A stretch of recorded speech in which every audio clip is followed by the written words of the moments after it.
The classroom buzzed with chatter as students settled into their seats. The teacher, a strict woman with sharp eyes, rapped her knuckles on the desk for silence. She had a habit of making examples out of students, especially those who didn't meet her expectations.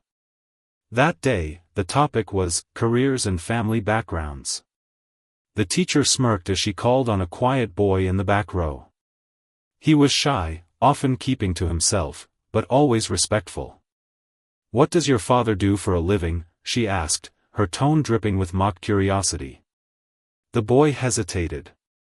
He knew his father worked hard, but he also knew how people sometimes judged him for it. He works at the auto repair shop near the old market," he mumbled. A few kids snickered. The teacher's lips curled into a smirk. "Oh, so he's just a mechanic?" She emphasized the word just, making it sound small.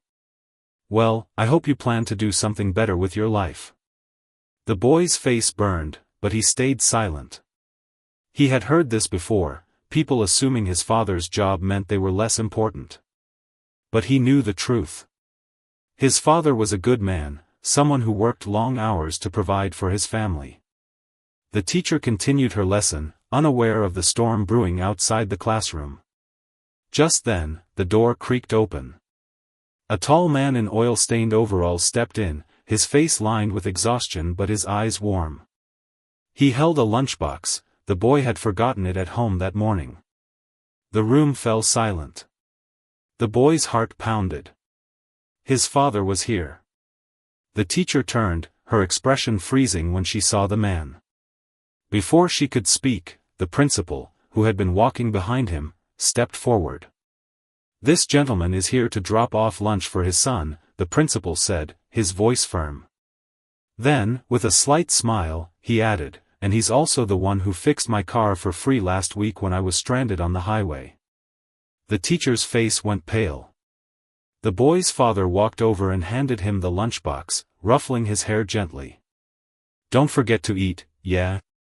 The boy nodded, his chest swelling with pride. The principal cleared his throat. "Maybe we should all remember that no job is just anything. Hard work is hard work." The teacher couldn't meet anyone's eyes. And for the first time, the class saw her, the woman who always acted so superior, look very, very small. The bell rang, signaling the end of class, but the tension in the room lingered. The students filed out, whispering and glancing back at the teacher, who stood stiffly behind her desk, her usual confidence shaken.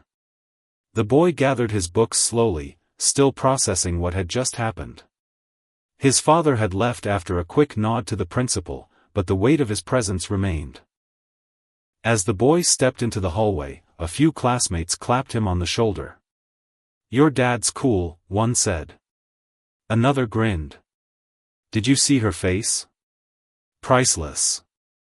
He managed a small smile but didn't say much. He wasn't used to attention, especially not like this. Meanwhile, the teacher gripped the edge of her desk, her knuckles white. She had always believed that certain jobs, doctors, lawyers, engineers, were worthy of respect. Blue-collar work? That was for people who hadn't aimed higher.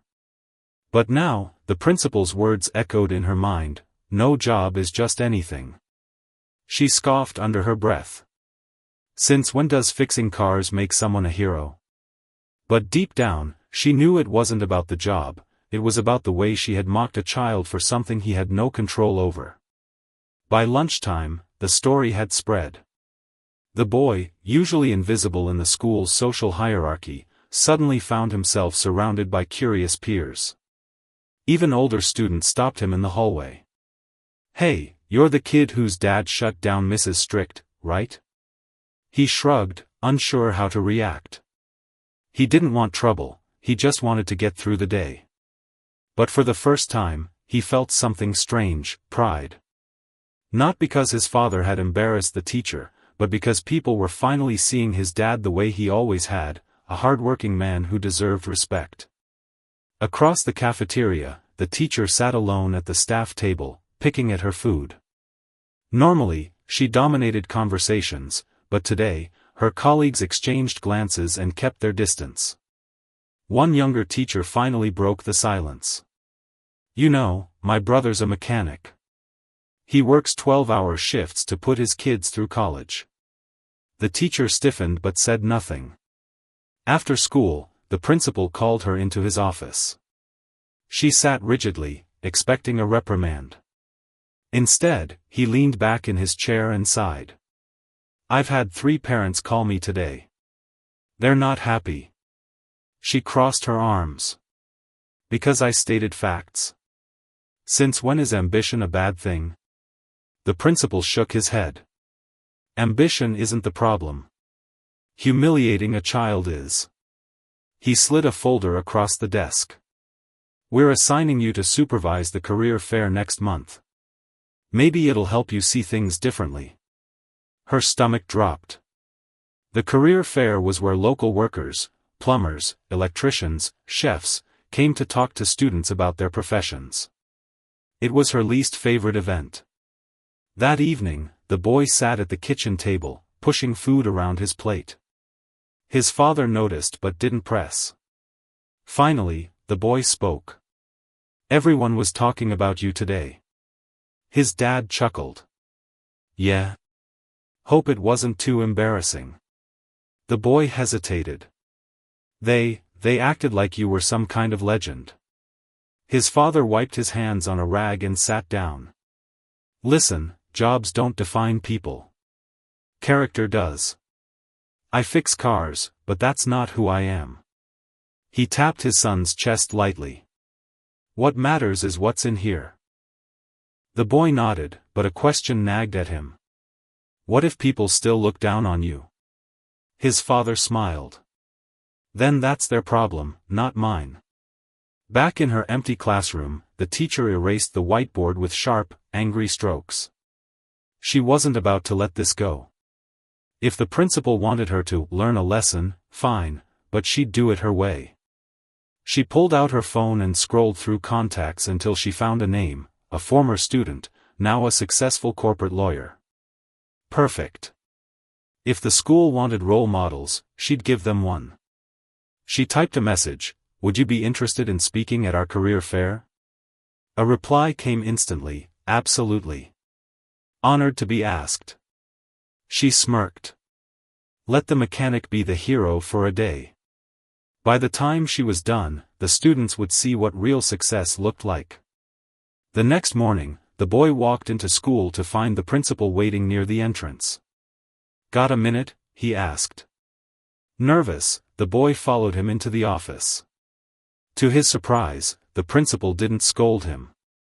Instead, he said, "I've been thinking. How would you like to introduce your father at the career fair?" The boy's eyes widened. "Me?" The principal nodded. "I think people need to hear his story, from you." For the first time in days, the boy felt a flicker of excitement. Maybe this wasn't just about his dad. Maybe it was about him, too, finding his voice. Unbeknownst to the boy, his teacher's plan was already in motion. Flyers went up around school, special guest speaker, CEO of Hartman Law Firm.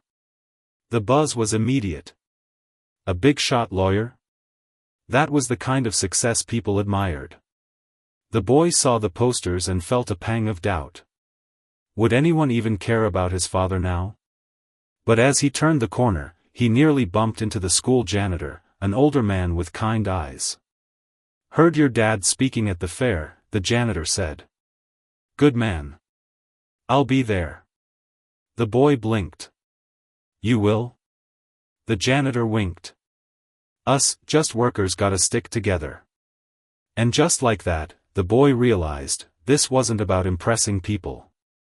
It was about something much bigger. The week leading up to the career fair was unlike anything the boy had ever experienced.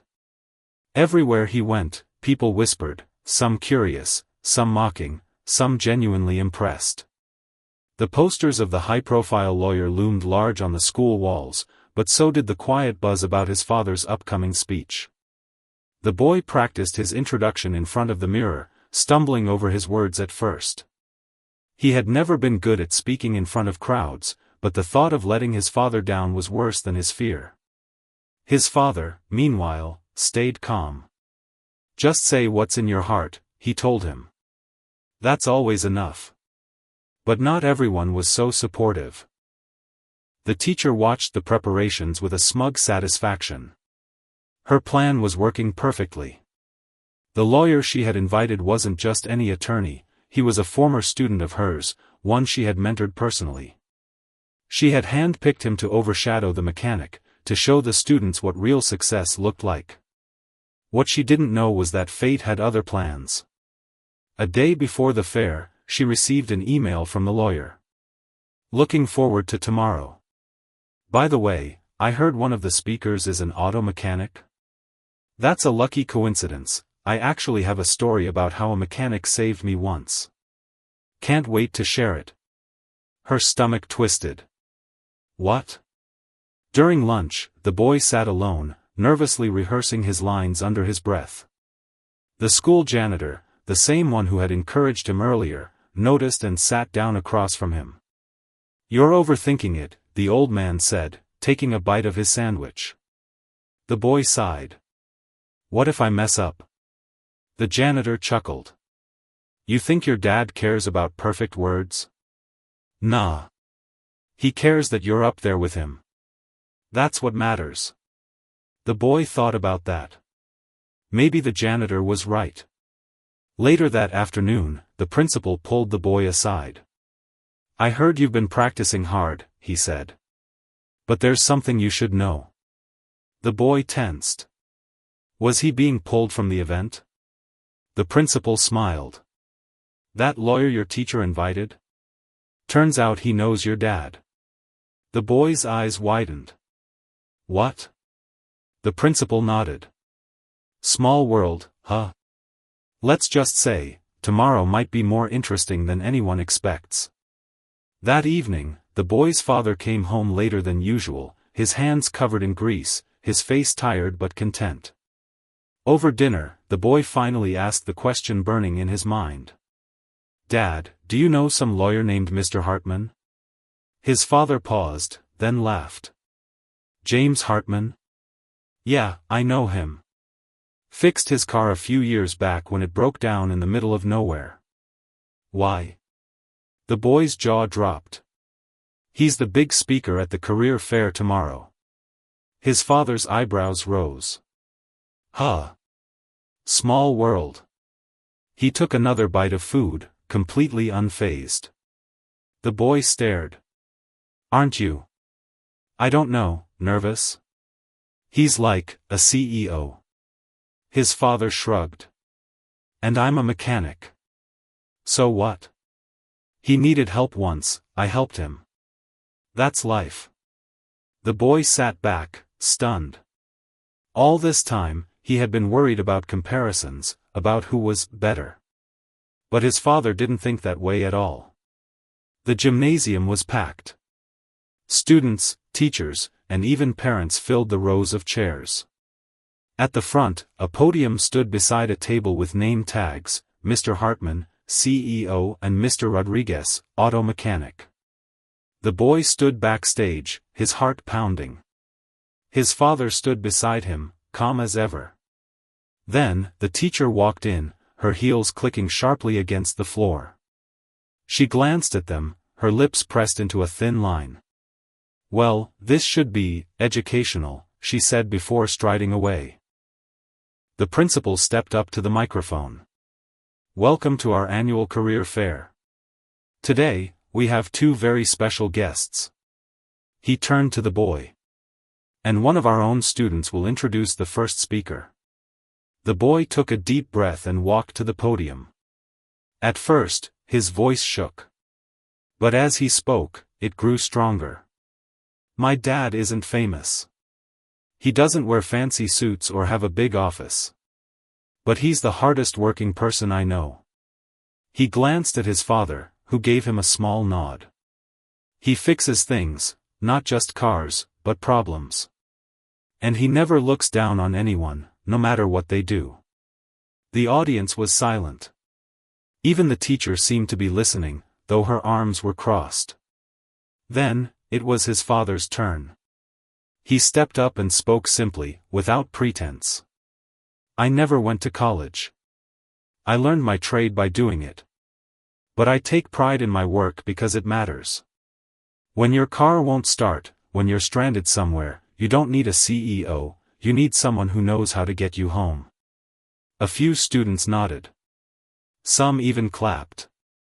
Then, the lawyer, Mr. Hartman, stood up, before he was called. The teacher stiffened. This wasn't part of the plan. Mr. Hartman walked to the front and took the microphone. I was supposed to talk about law school and climbing the corporate ladder, he said. But after hearing this man speak, I think I need to say something else. He turned to the boy's father. Years ago, my car broke down on a deserted road at midnight. No service, no help. Then this man pulled over. He didn't know me. He didn't ask for money. He just fixed my car because that's who he is. He looked at the students. Success isn't about titles. It's about character. And if I'm ever half the man this mechanic is, I'll consider my life well lived. The room erupted in applause. The teacher's face went pale. The boy looked at his father, really looked at him, and for the first time, he understood. His dad had always been the hero.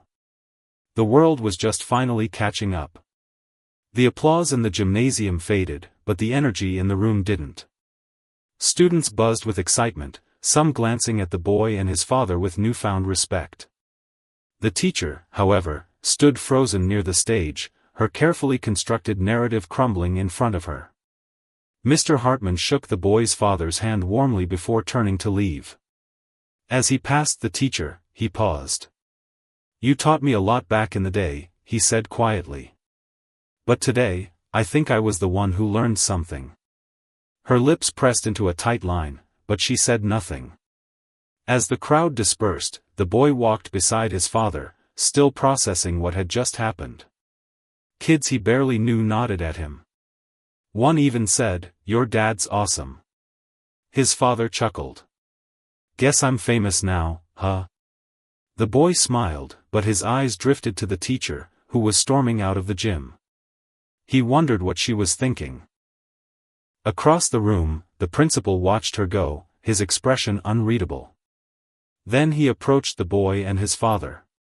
That was powerful, he said. I think a lot of kids needed to hear that. The boy's father shrugged. Just told the truth. The principal nodded. Sometimes that's the hardest thing to do. The teacher locked herself in her classroom, fuming. How had this backfired so badly? She had brought in a lawyer, a success story, and yet somehow, the mechanic had stolen the spotlight. She yanked open her desk drawer and pulled out an old photo, a younger version of herself standing beside her own father, a factory worker. She had spent her whole life running from that image, proving she was more. And now, here she was, being shown up by a man who turned wrenches for a living. A knock at the door startled her. She shoved the photo away just as the principal entered. We need to talk, he said. The boy was heading to his next class when he overheard two teachers whispering in the hallway. Did you know her father was a janitor? One murmured. The boy stopped in his tracks. What? The other teacher shook her head. No wonder she's always so hard on the kids from working-class families. She's trying to distance herself. The boy's mind raced. Was that why the teacher had mocked him? Because she was ashamed of her own past? Before he could process it, the school janitor, the one who had encouraged him, walked by and gave him a knowing look. Funny how life works, huh? At lunch, a group of older students approached the boy. At first, he tensed, expecting teasing. But their leader, a tall guy with a confident stance, surprised him. Your dad's speech was cool, he said. But you know some people are still gonna talk, right? The boy frowned. What do you mean? The older student leaned in. The teacher's not done. She's got pull with the school board. Rumor is she's pushing to cancel the vocational programs, auto shop, woodworking, all that. Says it's not academic enough. The boy's stomach dropped. Those classes were where kids like him thrived. Where they discovered skills they never knew they had. The older student smirked. But if enough people speak up. The boy understood. This wasn't just about his dad anymore. It was about all of them. In his office, the principal faced the teacher across his desk. "You've done great work here," he said carefully. "But this pattern of behavior, it's concerning." She bristled. "I have high standards. That's not a crime." The principal slid a file toward her. Inside were complaints, from students, parents, even other teachers. All about her dismissive attitude toward certain kids. Her hands trembled slightly as she flipped through the pages. The principal sighed. "I'm reassigning you. No more classroom duties for now. You'll handle administrative work until we figure this out." Her face went pale. It was a demotion in everything but name. That evening, the boy sat at the kitchen table, deep in thought. His father noticed. "What's eating you?" The boy hesitated, then spilled everything, the rumors about the teacher's past, her plan to cut the vocational programs, the older students' warning. His father listened quietly, then nodded. "So what are you going to do about it?" The boy blinked. "Me?" His father smiled. "You stood up in front of the whole school today. You think that was the end of it?" The boy sat back, realizing his father was right. This wasn't just happening to him. He could do something. The next morning, the boy sought out the janitor. "You know a lot about this school, right?" The old man grinned. "Been here longer than most of these walls." "Why?" The boy took a deep breath. "I need your help." By lunchtime, flyers started appearing around school. "Save our shop classes. Meeting after school today. Everyone welcome." The boy wasn't just a quiet kid anymore. He was becoming something else. Something dangerous, to the status quo. The flyers worked faster than the boy expected. By the time the final bell rang, whispers about the meeting had spread through every hallway. He stood near the empty auto shop classroom, nervously shuffling his feet as students began trickling in. The older student who had warned him showed up first, leaning against a workbench with crossed arms. "Didn't think you'd actually go through with this," he said, but there was respect in his voice. More kids arrived, some he recognized from shop classes, others he'd never spoken to. Even a few teachers lingered near the doorway, pretending not to listen. Then, to his surprise, the quiet girl from his math class walked in. She never talked much, but when she spoke now, everyone listened. "My brother graduated from this auto program," she said softly. "Now he's a master technician making 6 figures." A murmur ran through the crowd. The boy was about to respond when the door burst open. The principal stood there, his face unreadable. The room fell silent. "I heard there was a petition going around," he said, holding up a clipboard the boy recognized. It had been circulating all afternoon. He glanced at the dozens of signatures, then at the expectant faces. "School board meetings next Tuesday. Be there if you want to be heard." As he left, the boy realized, this was really happening. Across campus, the teacher sat in her new office, a repurposed supply closet with a desk. The humiliation burned worse than the flickering fluorescent light above her. She scrolled through her phone until she found the number she needed, a school board member who'd been her college roommate. "They're rallying students against me," she hissed into the phone. "That mechanic's son is turning this into some kind of crusade." A pause on the other end. "You're sure this isn't just about the vocational programs?" She gripped the phone tighter. "It's about respect. About standards." Another pause. Then the words that made her blood run cold. "I'll see what I can do." But Martha, maybe it's time to let this one go. She hung up before her friend could hear the sob building in her throat. After the meeting, the boys stayed behind to clean up. The old janitor pushed his mop nearby, watching him. "You remind me of someone," he said suddenly. The boy looked up. "Who?" The janitor leaned on his mop handle. "Teacher who's giving you hell. She was a lot like you at that age." The boy nearly dropped the papers he was holding. "What?" The janitor nodded. "Smart kid. Poor family. Worked her tail off to get out. Guess she worked so hard she forgot where she came from." He mopped a slow circle around the boy's feet.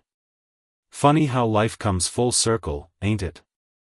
The boy stood frozen as the janitor moved away, the pieces clicking together. Her anger. Her need to prove herself. The way she'd looked at his father, not just with disdain, but with something almost like fear. That night, the boy's father came home to find him sprawled on the living room floor, surrounded by notes for the school board meeting. "You're taking this pretty serious," his dad observed, toeing off his grease-stained boots. The boy didn't look up. "They can't just cancel those programs. They matter." His father sat heavily in his armchair, the springs creaking. "You know you might not win, right?" The boy finally met his eyes. "Then why try?" His father smiled, that slow, knowing smile that always made the boy feel both frustrated and understood. "Because trying's the point. Not the winning." He reached over and tapped the boy's notes. "But if you're gonna do this, do it right. Tell them what those classes really mean." The boy blinked. "Like what?" "Like how woodshop taught Tommy Wilkins to read fractions when math class couldn't. How auto shop kept Jason Miller from dropping out." His father's voice grew quiet. "How sometimes, hands learn what minds can't grasp." For the first time, the boy saw the full picture. It wasn't just about jobs. It was about kids like him finding their place in the world. The next morning, the quiet girl from math class intercepted him at his locker. "I have something," she whispered, pressing a folded paper into his hand before hurrying away. He opened it under his desk. It was a photocopy of an old yearbook page, a young version of their teacher accepting an award next to a shop teacher, her face alight with pride. The caption read, "Martha Collins, Vocational Student of the Year." His breath caught. The janitor had been right. The girl turned in her seat, meeting his eyes for the first time. "My mom was in her class," she murmured. "Says she used to be different." The boy stared at the photo, understanding dawning. This wasn't just about saving shop classes anymore. It was about saving a teacher from herself. Tuesday arrived with a tension that crackled through the school halls. The board meeting was after hours, but students packed the auditorium anyway, shop kids in their work boots, honor students with notebooks, even the lunch ladies hovered in the back. The boy sat clutching his notes, his stomach in knots. Across the aisle, the teacher sat ramrod straight in her best suit, her eyes fixed forward. When his name was called, his legs shook as he walked to the microphone. The speech he'd practiced fled his mind. Then he saw his father in the back row, nodding at him. He took a deep breath and spoke from the heart. "Shop class isn't just about fixing cars or building birdhouses," he began, voice steadier than he felt. "It's about fixing what's broken in all of us, the idea that some people matter less because of how they learn." He glanced at the teacher, saw her flinch. "Some of us don't fit in desks. Some of us need to hold the math in our hands before it makes sense. That doesn't make us less. It makes us different." Then he did the one thing he hadn't planned. He pulled out the yearbook photo. Even the people who look down on us now might not have gotten where they are without someone believing in them first. The room erupted. The school board members leaned forward, whispering.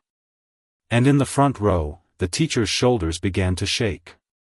Not with anger. With silent, heaving sobs. The auditorium erupted in applause, but the boy barely heard it. His eyes were locked on the teacher, who had buried her face in her hands. The school board members exchanged glances before the chairman stood. "We'll take this under advisement," he said, but the way he looked at the boy told a different story. This wasn't over. As the crowd dispersed, the boy expected the teacher to storm out.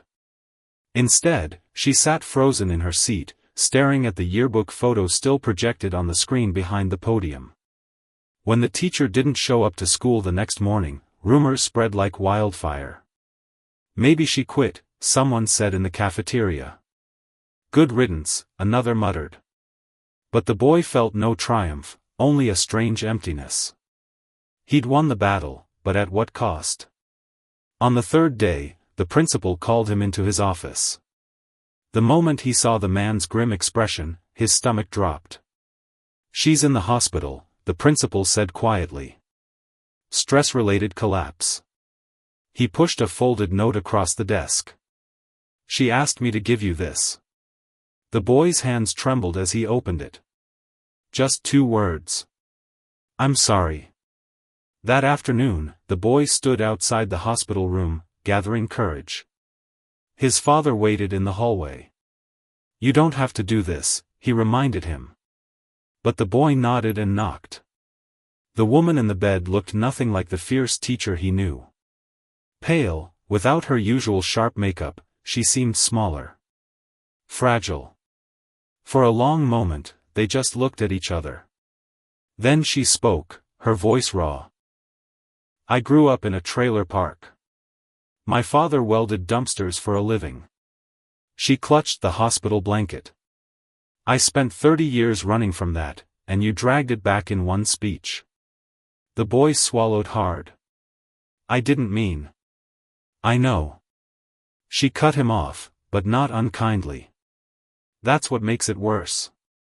As she talked, the story spilled out, how she'd gotten into college on a vocational scholarship, how she'd changed her accent, her clothes, even cut ties with her family to become someone. "The first time I saw you," she admitted, "it was like looking in a mirror. And I hated you for it." The boy sat down heavily in the visitor's chair. All this time, her cruelty hadn't been about him at all. It had been about the person she'd left behind. Meanwhile, the school board voted unanimously to not only keep the vocational programs, but expand them. The principal announced it over the PA system, to cheers throughout the building. But the boy barely reacted. He was too busy thinking about the broken woman in the hospital bed, and the system that had made her believe she had to erase herself to succeed. With the teacher still absent, the boy became an unlikely hero. Kids who'd never spoken to him before clapped him on the back. Teachers smiled when he passed. But not everyone was celebrating. A group of affluent parents began circulating a petition of their own, claiming the vocational focus was diluting academic standards. The boy overheard 2 mothers in the parking lot. "My daughter shouldn't have to share resources with students who aren't college-bound," one sniffed. His fists clenched. They still didn't get it. 1 week later, she walked back into school, but different. No power suit. No sharp heels. Just simple clothes and a new quietness. When she saw the boy in the hallway, they both froze. Then, to everyone's shock, she nodded at him. Not a greeting. An acknowledgement. That afternoon, she requested a transfer to the vocational department. The wealthy parents' campaign gained traction. At a PTA meeting, one father stood and declared, "This isn't a technical school. We need to focus on academics for our future leaders." From the back of the room, a voice rang out, "And what about our future mechanics?" Every head turned to see the boy's father, still in his work clothes, standing tall. "Who's going to fix your car when it breaks down? Build your house? Wire your electricity?" The room fell silent. Then the teacher, his teacher, stood up beside him. "I was one of those non-academic students," she said, her voice clear. "And now I have 2 master's degrees. She looked directly at the complaining father. Your dentist probably trained at a technical school before medical college. Your architect likely started in drafting classes. The boy watched, awestruck, as his former tormentor became the program's fiercest defender. Later that night, as he helped his father clean tools in the garage, the boy finally put words to what he'd been feeling. It's not really about shop classes, is it? His father paused, rag in hand. What do you mean? It's about. He struggled to explain. About people deciding some dreams are worth more than others. His father smiled and ruffled his hair. Now you're getting it. The next morning, a notice went up on the school bulletin board. Final decision on vocational program expansion, community vote next month. The boy read it 3 times. This wasn't over yet. As he turned away, he nearly bumped into the teacher. They stood awkwardly for a moment before she spoke. I'll be speaking at the hearing, she said. But I think they need to hear from you too. For the first time, he saw something like respect in her eyes. Not for who she tried to make him be. For who he actually was.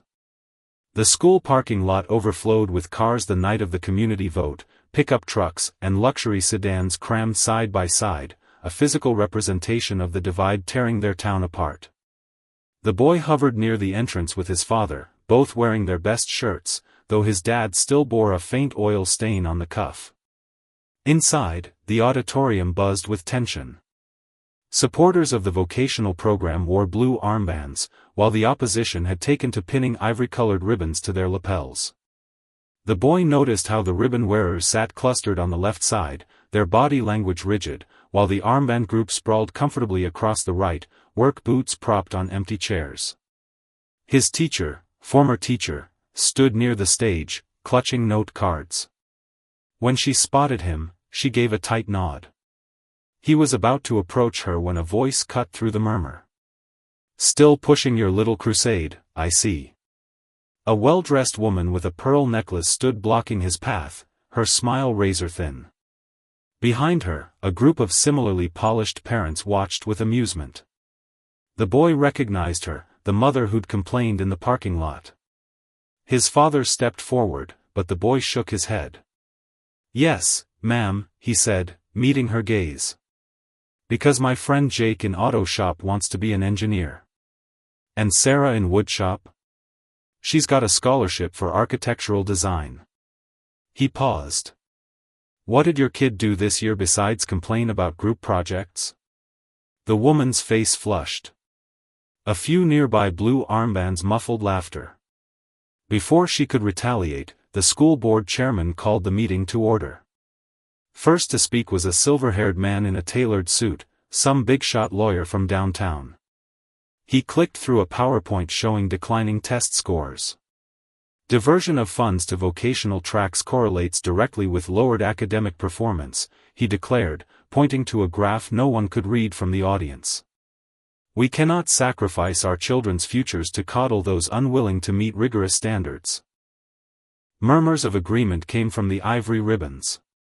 One particularly loud voice added, my tax dollars shouldn't pay for kids to play with wrenches all day. The boy's fists clenched. His father laid a warning hand on his shoulder, but he could feel the tension in those calloused fingers too. When the teacher took the podium, she didn't use her note cards. 32 years ago, she began, voice clear, I sat in metal shop filing a piece of aluminum while my English teacher told the class I'd never amount to anything. A beat of silence. That teacher was Mrs. Eleanor Grant. Gasps rippled through the left side. The boy craned his neck to see the pearl-clad woman go pale, because everyone knew that was her mother. The teacher continued, relentless. I spent decades proving her wrong. But in doing so, I became something worse, someone who made children feel small for daring to learn differently. She turned to face the opposition directly. You don't want vocational classes cut because they're ineffective. You want them gone because they force you to acknowledge that success isn't a straight line from your Ivy League fantasies. The room erupted. The chairman banged his gavel, shouting for order as the pearl-clad woman stood, sputtering. When the boy approached the microphone, the crowd quieted, whether out of respect or curiosity, he couldn't tell. His mouth felt full of cotton.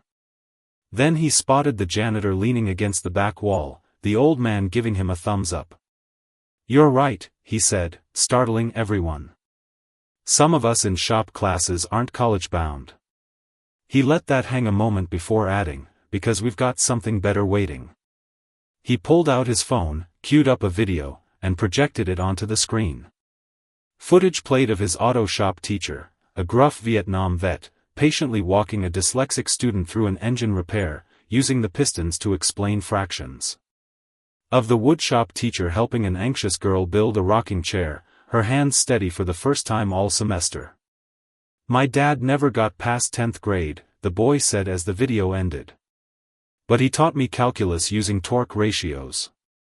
Because when you're not obsessed with labels, you find teachers everywhere. For the first time all night, both sides of the room fell completely silent. Just as the chairman prepared to call the vote, a commotion erupted at the door. A tall figure in a military uniform strode in, the crowd parting around him. The boy squinted, then recognized the quiet girl's older brother, the master technician she'd mentioned. "Apologies for interrupting," the soldier said, his voice carrying. "Just landed at the airport when my sister told me about this." He unzipped his duffel bag and dumped a pile of letters onto the chairman's table. "Messages from my unit. Half of us wouldn't be alive if not for the mechanical skills we learned right here in this school." A burly man in the ivory ribbon section stood abruptly. "This is emotional manipulation. No one's saying trades aren't useful, but..."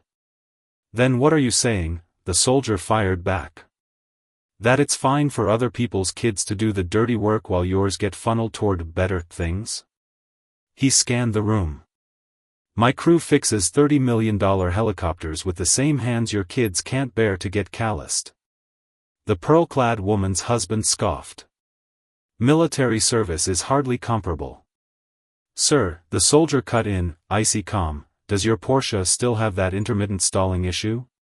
The man blinked. "How did you?" "Because I'm the one who diagnosed it at the dealership last month. While you complained about the coffee." He turned to address the room. "The help you look down on? We're the ones keeping your world running." When the ballots were counted, the expansion passed by a landslide. The opposition slunk out, muttering about private school options, while the blue armbands cheered. The boy expected to feel triumphant. Instead, he just felt tired. His teacher found him outside afterward. "You know they'll keep fighting this," she warned. He nodded. "Doesn't matter. We showed up tonight." For the first time since he'd known her, she smiled, really smiled. "Yeah. We did." The real change came slowly. The teacher started a mentorship program pairing vocational kids with local businesses. The quiet girl's brother volunteered to teach a weekend mechanics workshop. And the boy? He finally joined the debate team, though his first argument was, unsurprisingly, about the dignity of skilled labor. Months later, as he helped his father rebuild a transmission, the radio played a news segment about rising enrollment in trade schools. His dad wiped grease on his jeans and grinned. "Hear that? We're trending." The boy laughed, but then his father grew serious. "Proud of you, you know. Not for winning. For fighting fair." He didn't say it was enough. Didn't have to. Because outside, the neighbor's kid, a lanky boy who'd always struggled in school, was bent over their fence, eagerly asking if he could come by Saturday to learn how to change his oil. And the boy knew then, the real victory wasn't in the vote. It was in the quiet moments that came after. 5 years later, the boy, now a certified mechanic with his own shop, receives a handwritten note.